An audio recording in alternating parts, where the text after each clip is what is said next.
Welcome all. Today we are going to discuss the topic of finance modulus for aggregates.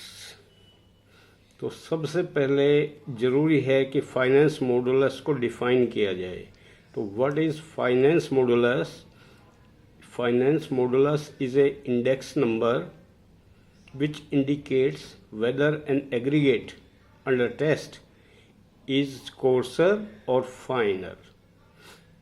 अब जैसा कि हमारे को पता है कि फाइन एग्रीगेट का जो पार्टिकल साइज रेंज है वो हमारा 4.75 मैक्सिमम हो सकता है और 75 माइक्रोन मिनिमम साइज हो सकता है. तो this is a wide range on the basis of particle size. इसी प्रकार 4.75 mm से ऊपर और 75 mm तक के जो साइज़ होते हैं वो हमारे कोर्स एग्रीगेट के अंदर आते हैं. तो पार्टिकल साइज़ के हिसाब से एग्रीगेट्स का जो रेंज है वो काफ़ी बड़ा है.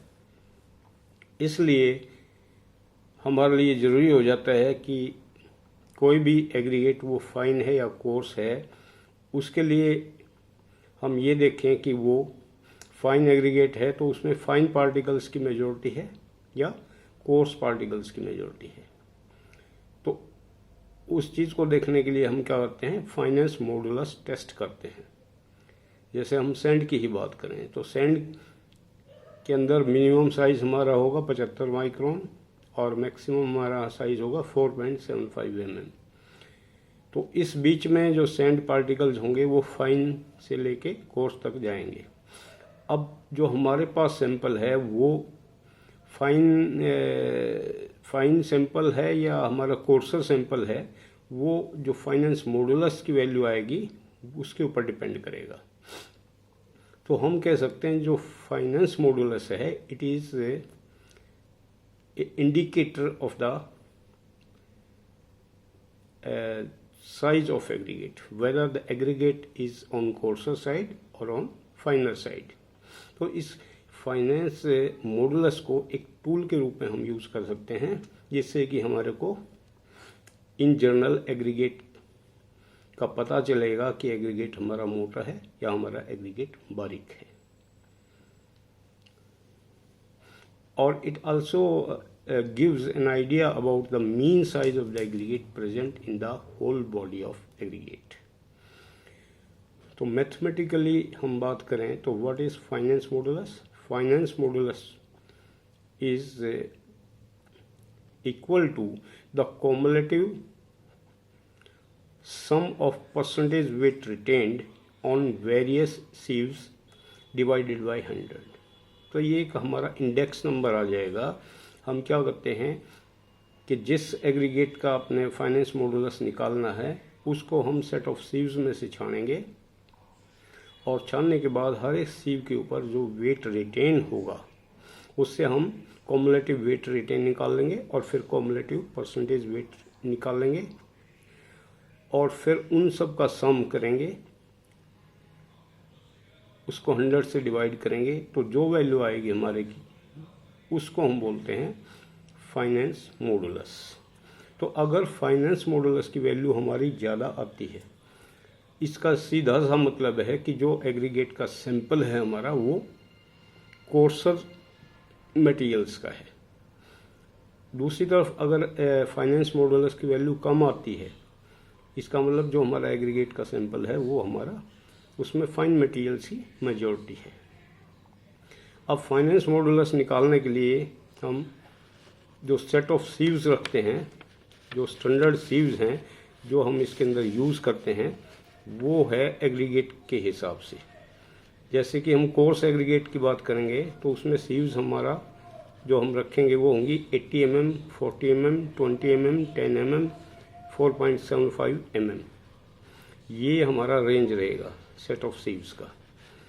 फाइन एग्रीगेट के अंदर 4.75 mm, 2.36 mm, 1.18 mm और माइक्रोन्स के अंदर फिर 600 माइक्रोन, 300 माइक्रोन, 150 माइक्रोन ये साइज़ रहेंगे. और ऑल इन जो एग्रीगेट है हमारा यानी कि जिसके अंदर सारे fine aggregate coarse aggregate mix रहते हैं, उनके लिए जो हमारा साइज रेंज रहेगा, वो दोनों जो सीव्स के सेट हैं उनको हम मिक्स कर देते हैं। तो इस प्रकार से हमारा जो साइज आएगा इसमें वो आएगा हमारा 80 mm, 40 mm, 20 mm, 10 mm, 4.75 mm और माइक्रोन्स के अंदर 600, 300, 150 माइक्रोन्स।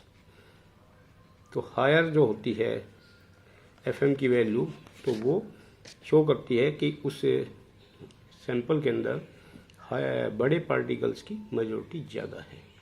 नेक्स्ट हम अब देखेंगे कि what are the objectives of finding FM, या what is the significance of और इम्पोर्टेंस ऑफ FM। यानी FM निकालना, फाइनेंस मॉडुलस निकालना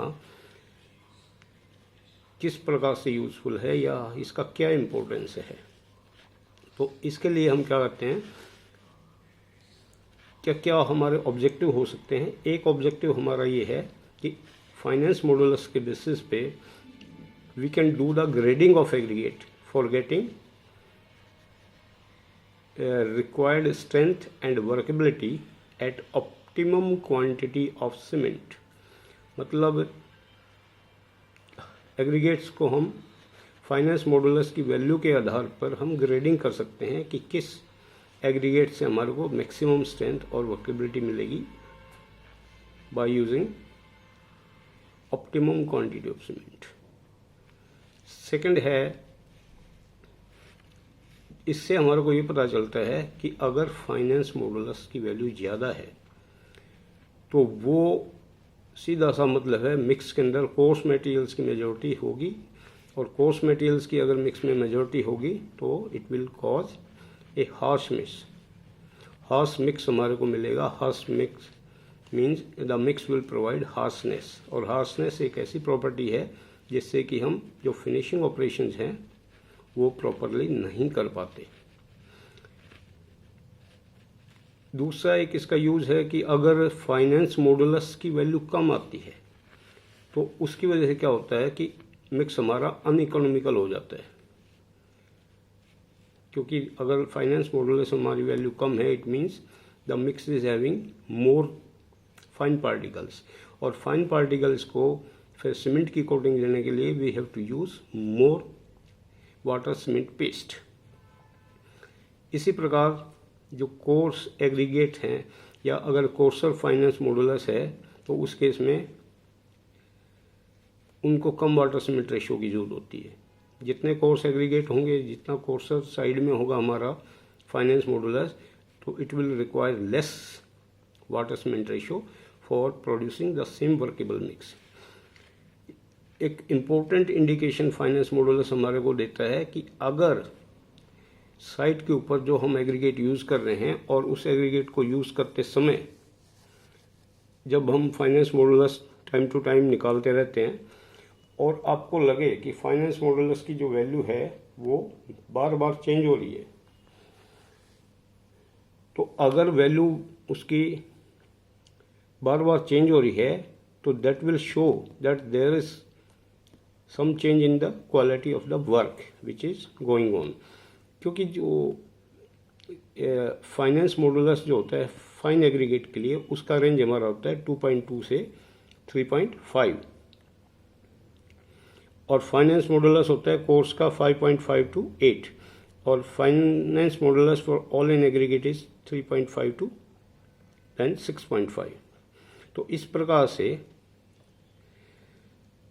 अगर मान लो हमारा फाइनेंस मॉडुलस एग्रीगेट का आपने फिक्स किया 2.5, और पूरा दिन जैसे ही आप कंक्रीटिंग के लिए इनको यूज़ करते हैं और कंक्रीट आप बनाते हैं, और दिन में तो 2.5 के आसपास ही आना चाहिए जब भी हम चेक करें, लेकिन मान लो किसी स्टेज पर हमारा फाइनेंस मॉडुलस 3.5 या इससे ऊपर चला जाता है, it means there is some change in the grade of aggregate being used, और ग्रेड का सीधा संबंध फिर क्वालिटी ऑफ मिक्स से है।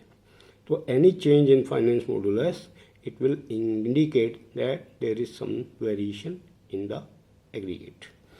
अब इसके बाद आ जाता है प्रोसीजर कि फाइनेंस मॉडुलस हम कैसे निकालते हैं? तो फाइनेंस मॉडुलस निकालने के लिए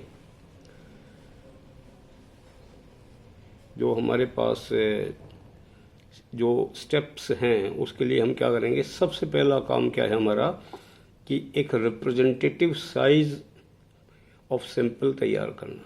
मींस जिस एग्रीगेट का फाइनेंस मॉडुलस हम निकालने जा रहे हैं उस एग्रीगेट में से कितना सैंपल, कितना वेट लिए जाए जो कि उस पूरे लोड को रिप्रेजेंट करेगा। तो size of a representative sample of a specific weight, this is our first step. सबसे पहला काम ये है। अब किसी भी एग्रीगेट का उसके पार्टिकल साइज के हिसाब से हम ये डिसाइड करेंगे कि एफएम निकालने के लिए कितना उसका सैंपल वेट होना चाहिए, सैंपल का साइज कितना होना चाहिए, और वो फिर डिपेंड करेगा एग्रीगेट साइजेस के हिसाब से। तो एग्रीगेट साइज का मतलब है कि अगर हमारा एग्रीगेट 6.3 mm साइज है, उसके अंदर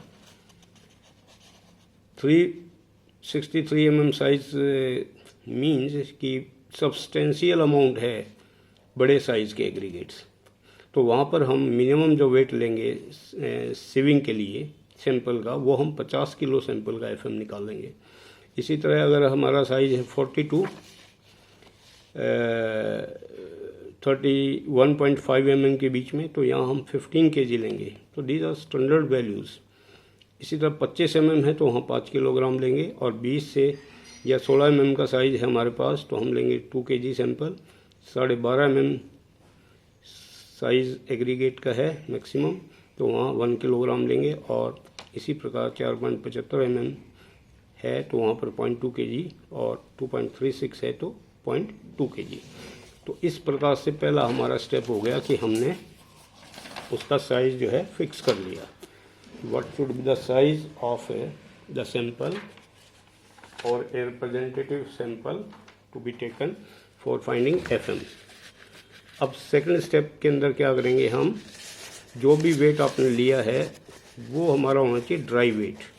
तो ड्राई अगर हमारा सैंपल नहीं है तो हम सैंपल को हीट करते हैं 100 से 110 डिग्री सेंटीग्रेड के ऊपर, और हीट करने के बाद हम उसका जो स्पेसिफाइड वेट है वो हम उसका लेते हैं। अब हम क्या करेंगे, जो भी सेट ऑफ सीव्स है, अगर आप फाइनेंस मॉडुलस निकाल रहे हैं कोर्स एग्रीगेट का तो उसके लिए अलग सेट ऑफ सीव्स है। सबसे ऊपर 80 mm की सीव आएगी, और अगर आप निकाल रहे हैं फाइन एग्रीगेट के लिए तो सबसे ऊपर सीव आएगी हमारी 4.75 mm की। तो सेट में हम लगा लेते हैं सीव्स को, और सबसे ऊपर वाली सीव में उसको डाल देते हैं सैंपल को, और इन सीव्स को हम घटते हुए साइज में अरेंज करेंगे। सबसे बड़ा साइज ऊपर, फिर उसके सीव साइज के हिसाब से हम उसको साइजेस को घटाते जाएंगे और सेट में लगाएंगे। सबसे ऊपर पहले हम डालेंगे सैंपल को, फिर हम उसको सीविंग करते हैं। तो विग्रसली उसको सीव करते हैं। Sieving can be done by mechanical means और बाय मैनुअल लेबर। तो मैनुअली भी आप करेंगे या मैकेनिकल सीव सेकर होते हैं उनकी हेल्प से आप सीविंग कर सकते हैं। और इसके बाद क्या करना है हमारे को, सीविंग पूरी करने के बाद हर एक सीव के ऊपर जो मटेरियल रुक जाएगा, रिटेन हो जाएगा, उसको आपने वेट कर लेना है, और उस वेट से फिर हम निकाल लेंगे हर एक सीव साइज के ऊपर cumulative weight retained on different sizes. और फिर हम फाइनेंस मॉडुलस निकाल लेते हैं cumulative percentage weight retained on different sizes divided by 100। तो आपने सीविंग किया, सीविंग करने के बाद हर एक साइज के ऊपर, हर एक सीव साइज के ऊपर जो वेट रिटेन हुआ वो नोट कर लिया, और फिर उसका आपने परसेंटेज निकाल लिया, और फिर परसेंटेज कॉमुलेटिव वेट रिटेन्ड निकाल लिया, और इस प्रकार से फिर उसका टोटल करेंगे। टोटल करने के बाद 100 से डिवाइड करेंगे तो we will get fineness modulus. तो अब ये जो टेबल है, टेबल के अंदर फाइनेंस मॉडुलस की रिकमेंडेड वैल्यूज़ हैं कि अलग अलग जो हमारे एग्रीगेट्स हैं, अलग अलग एग्रीगेट साइज़ के लिए what are the recommended values of fineness modulus. तो जब एक्चुअल टेस्ट करेंगे तो हमारी इस जो रिकमेंडेड वैल्यूज़ हैं इसी ही रेंज के अंदर हमारे को वैल्यूज़ मिलनी चाहिए, तब हम अश्योर करेंगे कि हमारा जो एग्रीगेट है वो सही है। तो जैसे फाइन एग्रीगेट के लिए है recommended value, this is fine aggregate. तो एग्रीगेट साइज़ अगर 475 है तो इसके लिए 3.5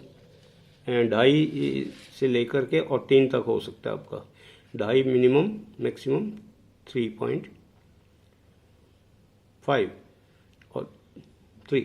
और इस तरह कोर्स एग्रीगेट के लिए 10 है mm का साइज है, तो उसके लिए हमारा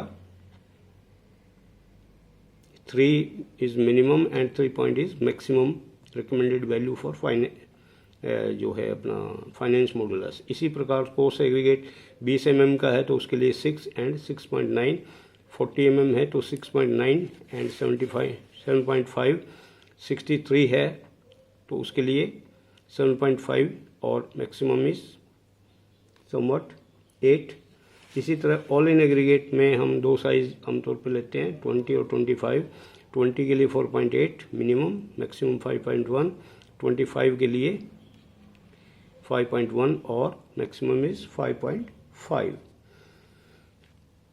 ये तो रहा हमारा कि जो हमारा ब्यूरो ऑफ इंडियन स्टैंडर्ड्स है, जो कोड्स हैं, कोड्स में जो हमारी रिकमेंडेड वैल्यूज़ हैं वो क्या होनी चाहिए। अब हम एक्चुअल जब लैब के अंदर टेस्ट करते हैं फाइनेंस मॉडुलस के लिए तो वो कैलकुलेशन कैसे की जाती है वो मैं आपको दिखाना चाहता हूँ इसके अंदर। कि सपोज कर लीजिए आपने कोई भी सैंपल टेस्ट किया और वो अपने फाइन एग्रीगेट का सैंपल है आपके पास और 1 किलोग्राम सैंपल आपने लिया, उसको आपने टेस्ट किया। तो सबसे पहली बात तो ये है कि आपको ये पता होना चाहिए कि what are the different sieves to be arranged. तो कौन कौन से सीव आपको इसमें लगानी है। तो सबसे पहले सीव्स हमारी रहेंगी 10 mm, 4.75 mm, 2.36 mm, 1.18 mm, फिर 600 माइक्रोन, 300 माइक्रोन एंड 150 माइक्रोन्स। तो पहला काम है सीव्स को इस ऑर्डर में लगाना। इसके बाद सीविंग करेंगे। सीविंग के बाद जो वेट रिटेन होगा हर एक साइज के ऊपर वो हम नोट डाउन कर लेंगे। तो आपने 1 किलोग्राम सैंपल लिया है। अब 1 किलोग्राम में मान लीजिए आपने इस सेट ऑफ सीव्स में से इसको सीव किया। सीव करने के बाद यहाँ 0 वैल्यू आई, यहाँ मान लो 20 ग्राम्स आ गया, यहाँ 188 आ गया, वहाँ 154 आ गया, 120, 270, 248। इस प्रकार से हमारे पास ये आ गया weight retained on different sizes. इन सब का टोटल हमारा पूरा होना चाहिए जितना आपने सैंपल लिया, 1000 ग्राम्स और 1 किलोग्राम। इसके बाद हम परसेंटेज वेट रिटेन्ड निकाल लेंगे, यानी हर एक साइज के ऊपर टोटल सैंपल का कितने परसेंट वेट रिटेन हुआ। तो परसेंटेज निकालने के लिए यहाँ अगर हम 4.75 mm की बात करें तो यहाँ 20 ग्राम वेट आपका रिटेन हुआ है। तो 20 gram divided by total weight of sample into 100, यह आ गया हमारा 2। इसी प्रकार 2.36 mm के ऊपर ये वेट रिटेन हुआ हमारा 188 डिवाइडेड बाय 1000 इंटू 100, ये 18.8 आ गया। 1.18 mm सीव के ऊपर 154 ग्राम आपका वेट रिटेन हुआ है। तो 154 divided by 1000 into 100 you will get 15.4। तो इस प्रकार से हम हर एक सीव के ऊपर ये निकाल लेंगे कि what is the percentage weight retained, ये आ जाएगा हमारा। इसके बाद हम क्या करेंगे, कॉम्युलेटिव परसेंटेज वेट रिटेन्ड निकाल लेंगे। कॉम्युलेटिव में क्या होगा, ऐड करते जाएंगे हम। पहले सीयू पे कोई वेट नहीं है तो कॉम्युलेटिव इज 0। सेकंड सीयू के ऊपर, इससे ऊपर कोई वेट रिटेन नहीं है तो 0 + 2 is 2। अब थर्ड जो सीयू है 2.36, इसके ऊपर हमारा वेट रिटेन आया 18.8 और इससे पहले हमारा 2 रिटेन हो चुका। तो 2 + 18.8 विल बी 20.8। इसी तरह नेक्स्ट जो सीव हमारी 1.18 mm 154 ग्राम इसके ऊपर रिटेन हुआ था और परसेंटेज जो इसकी आई थी हमारी रिटेन की वो 15.4 थी। तो कॉमुलेटिव क्या हुआ 2 + 18.8 plus this one 15.4 it will give you 36.2। इसी प्रकार हर एक सीव के ऊपर हम कॉमुलेटिव वेट जो रिटेन हुआ है उसकी परसेंटेज निकाल लेंगे और मान लीजिए ये जो वैल्यूज़ आई इन सब का फिर हम टोटल करेंगे तो दिस विल गिव यू 282.4। ये हमारा आ गया total cumulative percentage weight retained is 282.4। अब FM निकालने के लिए FM is equal to FM निकालने के लिए FM is equal to this is FM निकालने के लिए FM is equal to the cumulative percentage weight retained divided by 100। तो 282.4 by 100 you will get 2.82। तो this is the method of calculating finance modulus. इसी प्रकार से हम कोर्स एग्रीगेट का जब फाइनेंस मॉडुलस निकालेंगे तो वहाँ पर ये सेट हमारा चेंज हो जाएगा, सेट ऑफ सीव्स हमारा चेंज हो जाएगा और चेंज होने के बाद सबसे ऊपर हमारा आ जाएगा 80 mm, then 40 mm, then 20 mm, 10 mm and 4.75 mm। Set of हम वही अपना चेंज कर लेंगे और बाकी प्रोसीजर सेम रहेगा। इस प्रकार से हम फाइनेंस मॉडुलस निकाल लेते हैं। Thanks all. We will meet again for the next video.